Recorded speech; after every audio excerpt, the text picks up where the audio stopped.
Railway with Shyam YouTube channel पर आप सभी लोगों का स्वागत है। आशा करता हूं आप सभी लोग अच्छे होंगे, स्वस्थ होंगे और घर पर रह करके आप अपने एग्ज़ाम रेलवे ग्रुप डी भर्ती परीक्षा 2025 की मन लगा करके तैयारी कर रहे होंगे। आज की इस वीडियो में रेलवे ग्रुप डी में पूछे जाने वाले जीके जीएस के अति महत्वपूर्ण प्रश्नों का प्रैक्टिस सेट लेकर के आया हूँ, जो आपके एग्ज़ाम के लिए सबसे ज़्यादा महत्वपूर्ण। तो आज की इस वीडियो को आपको शुरू से लेकर के एंड तक फुल वॉच करते रहना। अगर ये वीडियो और ये जानकारी अगर आपको पसंद आए तो प्लीज़ आप लोग वीडियो को लाइक और चैनल को आप लोग सब्सक्राइब करना बिल्कुल ना भूलें। और जितने के जितने प्रश्न सारे रेलवे ग्रुप डी परीक्षा के लिए बनाए गए हैं, तो वीडियो को शुरू से लेकर के एंड तक देखना ना भूलें। तो पहला प्रश्न है कि अमेरिका कब स्वतंत्र हुआ। बताओ कब स्वतंत्र हुआ था अमेरिका। प्रश्न संख्या 1 का राइट आंसर क्या हो जाएगा। तो अमेरिका जो स्वतंत्र हुआ था वो 4 जुलाई 1776 में हुआ था। एक का सी ऑप्शन देने वालों का राइट आंसर हो जाएगा। दूसरा प्रश्न है कि इंग्लैंड को बनियों का देश किसने कहा था। तो बताओ किसके द्वारा ये कहा गया था कि इंग्लैंड बनियों का देश है। तो ये कहा था नेपोलियन ने। 2 का बी ऑप्शन का राइट आंसर हो जाएगा। तीसरे नंबर का प्रश्न आ जाता है कि पुनर्जागरण का अग्रदूत किसे कहा जाता है। तो बताओ किसको कहते हैं पुनर्जागरण का अग्रदूत। तो पुनर्जागरण का अग्रदूत ये दांते को कहा जाता है। यानी 3 का सी ऑप्शन राइट आंसर हो जाएगा। चौथे नंबर का प्रश्न है कि द्वितीय विश्व युद्ध के समय इंग्लैंड के प्रधानमंत्री कौन थे। तो बताओ उस समय कौन थे इंग्लैंड के प्रधानमंत्री जब द्वितीय विश्व युद्ध हुआ था। तो उस समय थे विंस्टन चर्चिल। 4 का डी ऑप्शन करेक्ट आंसर हो जाएगा। नेक्स्ट प्रश्न आ जाता है प्रश्न संख्या 5 है कि द्वितीय विश्व युद्ध के समय अमेरिका के राष्ट्रपति कौन थे। तो बताओ कौन थे। तो द्वितीय विश्व युद्ध के समय अमेरिका के जो राष्ट्रपति थे वो थे फ्रैंकलिन डी रूजवेल्ट। 5 का बी ऑप्शन करेक्ट आंसर हो जाएगा। अगला प्रश्न आ जाता है प्रश्न संख्या 6 में कि एशिया का मरीज किस देश को कहा जाता है। तो बताओ कौन से देश को एशिया का मरीज कहा जाता है। तो ये कहा जाता है चीन को एशिया का मरीज। 6 का डी ऑप्शन करेक्ट आंसर हो जाएगा। 7वें नंबर का प्रश्न आ जाता है कि आधुनिक रूस का निर्माता किसे माना जाता है। तो बताओ कौन से व्यक्ति को आधुनिक रूस का निर्माता माना जाता है। तो स्टालिन को आधुनिक रूस का निर्माता माना जाता है। 7 का सी ऑप्शन राइट आंसर हो जाएगा। अगला प्रश्न प्रश्न संख्या 8 आ जाता है कि यूरोप का मरीज किस देश को कहा जाता है। तो बताओ कौन से देश को यूरोप का मरीज कहते हैं। तो तुर्की को यूरोप का मरीज कहा जाता है। 8वें प्रश्न का डी ऑप्शन राइट आंसर हो जाएगा। नेक्स्ट प्रश्न आ जाता है प्रश्न संख्या 9 कि मानववाद का संस्थापक किसे माना जाता है। तो बताओ किसको मानते हैं। तो मानववाद का जो संस्थापक माना जाता है वो पेट्रोक को माना जाता है। किसको। पेट्रोक को। 9 का ए ऑप्शन करेक्ट आंसर हो जाएगा। 10वें नंबर का प्रश्न आ जाता है कि राष्ट्रवाद का मसीहा किसे माना जाता है। तो बताओ किसको मानते हैं। तो राष्ट्रवाद का जो मसीहा माना जाता है वो नेपोलियन को माना जाता है। 10 का डी ऑप्शन करेक्ट आंसर हो जाएगा।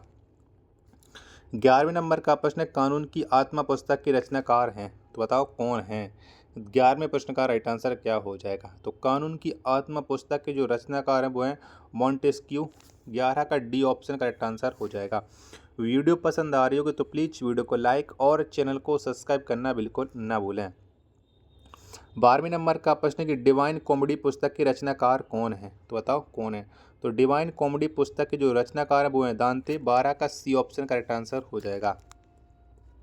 प्रश्न संख्या 13 आ जाता है कि आधुनिक राजनीतिक दर्शन का जनक किसे माना जाता है। तो बताओ कौन माने जाते हैं। तो आधुनिक राजनीतिक दर्शन का जो जनक माना जाता है वो मैकियावेली को माना जाता है। 13 का सी ऑप्शन राइट आंसर हो जाएगा। 14वें नंबर का प्रश्न है कि द लास्ट सफ़र चित्र के चित्रकार कौन है। तो बताओ कौन है। किसने बनाया द लास्ट सफ़र चित्र। तो इसके जो रचनाकार है वो है लियोनार्ड दा विंची। 14 का ई ऑप्शन करेक्ट आंसर हो जाएगा। चलिएगा जब तक आप लोग वीडियो को लाइक करके चैनल को आप लोग जरूर सब्सक्राइब कर लीजिएगा और वीडियो को अपने दोस्तों के पास है शेयर जरूर कर दीजिएगा। 15 नंबर का प्रश्न है कि लिटिल कारपोरल के नाम से किसे जाना जाता है। तो बताओ कौन से व्यक्ति जाना जाता है लिटिल कारपोरल के नाम से। 15वें प्रश्न का राइट आंसर क्या हो जाएगा। तो ये नेपोलियन को जाना जाता है। 15 का डी ऑप्शन राइट आंसर हो जाएगा। 16वें नंबर का प्रश्न है कि इटली के एकीकरण का जनक किसे माना जाता है। तो कौन से व्यक्ति को माना जाता है इटली के एकीकरण का जनक। तो ये जोसेफ मेजनी को माना जाता है। 16वें प्रश्न का डी ऑप्शन राइट आंसर हो जाएगा। अगला प्रश्न आ जाता है प्रश्न संख्या 17 की लाल कुर्ती सेना का गठन किसने किया था। तो बताओ कौन से व्यक्ति के द्वारा लाल कुर्ती सेना का गठन है वो हुआ था। तो ये गैरी वर्ल्डी के द्वारा लाल कुर्ती सेना का गठन किया गया था। 17 का ई ऑप्शन करेक्ट आंसर हो जाएगा। 18वें नंबर का प्रश्न है कि रूस के शासक को किस नाम से जाना जाता है। बताओ कौन से नाम से रूस के शासक को जाना जाता है। तो जार के नाम से जाना जाता है। 18 का ई ऑप्शन करेक्ट आंसर हो जाएगा। 19वें नंबर का प्रश्न कि एक जार, एक चर्च और एक रूस का नारा किसने दिया था। तो बताओ ये किसके द्वारा नारा दिया गया था। 19वें प्रश्न का राइट आंसर क्या हो जाएगा। तो ये नारा दिया था जार निकोलस द्वितीय ने। 19वें प्रश्न का बी ऑप्शन करेक्ट आंसर हो जाएगा। 20वें नंबर का प्रश्न है कि प्रथम विश्व युद्ध के समय अमेरिका के राष्ट्रपति कौन थे। तो बताओ जब प्रथम विश्व युद्ध हुआ था उस समय अमेरिका के राष्ट्रपति कौन थे। तो ये थे वुडरो विल्सन। 20वें प्रश्न का डी ऑप्शन करेक्ट आंसर हो जाएगा। 21वें नंबर का प्रश्न आ जाता है कि प्रथम विश्व युद्ध में कितने देश भाग लिया था। तो बताओ कितने देशों ने प्रथम विश्व युद्ध में भाग लिया था। 21वें प्रश्न का राइट आंसर क्या हो जाएगा। तो इसमें टोटल 37 देशों ने भाग लिया था प्रथम विश्व युद्ध के दौरान। 21वें प्रश्न का सी ऑप्शन करेक्ट आंसर हो जाएगा। नेक्स्ट प्रश्न आ जाता है प्रश्न संख्या 22 है कि प्रथम विश्व युद्ध के समय भारत का वायसराय कौन था। तो बताओ जब प्रथम विश्व युद्ध हुआ था उस समय भारत के वायसराय कौन थे। तो भारत के वायसराय थे लॉर्ड हार्डिंग द्वितीय। 22वें प्रश्न का बी ऑप्शन करेक्ट आंसर हो जाएगा।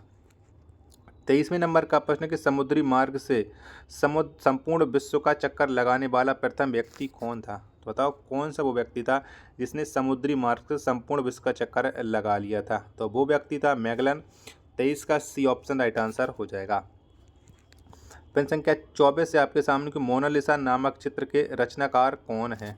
बताओ किसने मोनालिसा चित्र बनाया हुआ है। तो इसके जो रचनाकार है मोनालिसा के वो हैं लियोनार्डो दा विंची। 24 का बी ऑप्शन करेक्ट आंसर हो जाएगा। वीडियो पसंद आ रही होगी तो प्लीज़ वीडियो को लाइक और चैनल को सब्सक्राइब करना बिल्कुल ना भूलें।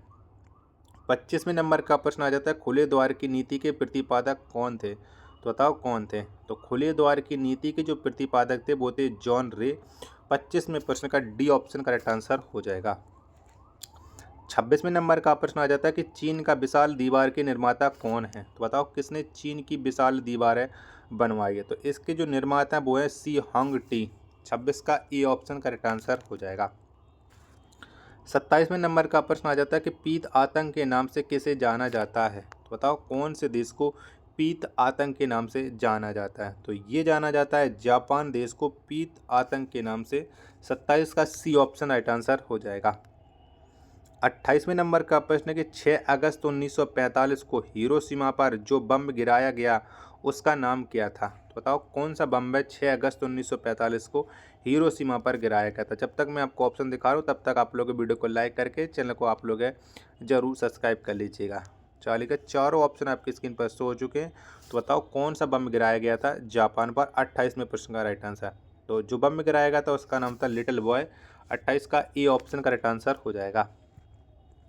नेक्स्ट प्रश्न प्रश्न संख्या 29 है कि फ्रांस की राज्य क्रांति के समय फ्रांस का शासक कौन था। तो बताओ उस समय कौन था। तो फ्रांस की राज्य क्रांति के समय जो फ्रांस का शासक था वो शासक का नाम था लुई 16। 29वें प्रश्न का सी ऑप्शन राइट आंसर हो जाएगा। प्रश्न संख्या 30 है कि सोवियत संघ की स्थापना कब की गई। तो बताओ कब हुई थी सोवियत संघ की स्थापना। तो ये स्थापना हुई थी 1922 में सोवियत संघ की। प्रश्न संख्या 30 का बी ऑप्शन करेक्ट आंसर हो जाएगा। 31वें नंबर का प्रश्न आ जाता है कि 100 चूहों की अपेक्षा एक सींग का शासन उत्तम है, यह उक्ति किसकी है। तो बताओ ये कथन किसका है। 31वें प्रश्न का राइट आंसर क्या हो जाएगा। 100 चूहों की अपेक्षा एक सींग का शासन उत्तम है, ये जो कथन है वो है वाल्टियर का। 31 का सी ऑप्शन राइट आंसर हो जाएगा। 32वें नंबर का प्रश्न आ जाता है कि मैं ही राज हूँ और मेरे शब्द ही कानून है, यह उक्ति किसकी है। यानी ये कथन किसके द्वारा कहा गया कि मैं ही राज हूँ और मेरा शब्द ही कानून है। 32वें प्रश्न का राइट आंसर। तो ये कथन है लुई 14 का। 32 का डी ऑप्शन राइट आंसर हो जाएगा। 33वें नंबर का प्रश्न आ जाता है कि प्रजातंत्र जनता के द्वारा जनता के लिए शासन है, यह उक्ति किसकी है। तो बताओ ये कथन किसका है। तो ये जो कथन है वो है अब्राहम लिंकन का, जो अमेरिका के राष्ट्रपति थे। 33 का डी ऑप्शन करेक्ट आंसर हो जाएगा। 34वें नंबर का प्रश्न है कि इंग्लैंड में गौरवपूर्ण क्रांति कब हुई? तो बताओ कब हुई थी? तो इंग्लैंड में जो गौरवपूर्ण क्रांति हुई थी ये 1688 में हुई थी। 34 का सी ऑप्शन करेक्ट आंसर हो जाएगा। 35वें नंबर का प्रश्न है कि औद्योगिक क्रांति सर्वप्रथम कहाँ पर हुई? तो बताओ कहाँ पर हुई? तो औद्योगिक क्रांति जो सर्वप्रथम हुई थी ये इंग्लैंड में हुई थी। 35 का डी ऑप्शन करेक्ट आंसर हो जाएगा। 36वें नंबर का प्रश्न आ जाता है कि दास कैपिटल के रचनाकार कौन है? तो बताओ किसने दास कैपिटल पुस्तक को लिखा है? 36 का राइट आंसर। तो इसके जो रचनाकार हैं दास कैपिटल के वो हैं कार्ल मार्क्स। 36 का सी ऑप्शन करेक्ट आंसर हो जाएगा। 37वें नंबर का प्रश्न आ जाता है कि रूस में बोल्शेविक क्रांति कब हुई? तो बताओ ये क्रांति कब हुई थी रूस में? 37वें प्रश्न का राइट आंसर क्या हो जाएगा? तो रूस में बोल्शेविक क्रांति ये हुई थी 1917 में। 37 का बी ऑप्शन राइट आंसर हो जाएगा। 38वें नंबर का प्रश्न आ जाता है कि दुनिया के मजदूर एक हो का नारा किसने दिया था? तो बताओ ये नारा किसके द्वारा दिया गया था कि दुनिया के मजदूरों एक हो? तो ये नारा दिया था कार्ल मार्क्स ने। 38 का डी ऑप्शन राइट आंसर हो जाएगा। 39वां नंबर का प्रश्न है कि बाइबल का जर्मन भाषा में अनुवाद किसने किया था? तो बताओ किसके द्वारा किया गया था बाइबल का जर्मन भाषा में अनुवाद? 39वें प्रश्न का राइट आंसर क्या हो जाएगा? तो ये कहा था मार्टिन लूथर ने। 39 का ई ऑप्शन करेक्ट आंसर हो जाएगा।